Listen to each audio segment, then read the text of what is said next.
In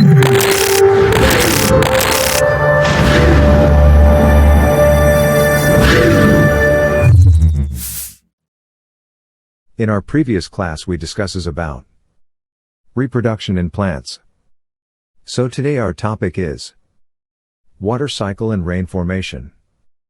Water is very essential to man, animals, and plants to survive in their environment for growth and to cool its body.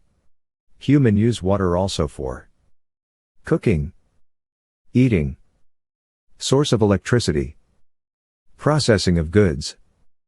Water cycle refers to the process whereby water evaporates into the sky, condenses and falls back as rain. Water which evaporates usually disappears into the air around us. Evaporation takes place every day from the surface of water in the containers, in rivers, and in seas and oceans. If all these water never comes back somehow, we shall soon have no more water on earth. But it really comes back as rain? Water cycle is the movement of water in liquid or gaseous state from the Earth's surface to the atmosphere and back to the Earth. The heat from the sun causes water to move as gas or vapor from the surface of the Earth into the sky by evaporation. The formation of rain.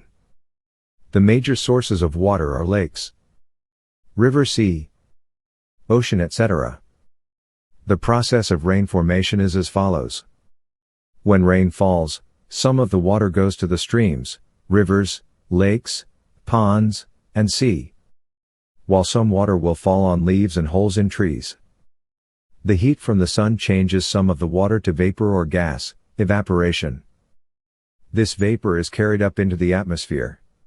The rising vapor meets cooler air in the sky and then forms clouds, condensation. When the cloud becomes too big and heavy for the air to carry, it falls back to Earth as rain. Thanks for watching. See you in our next video.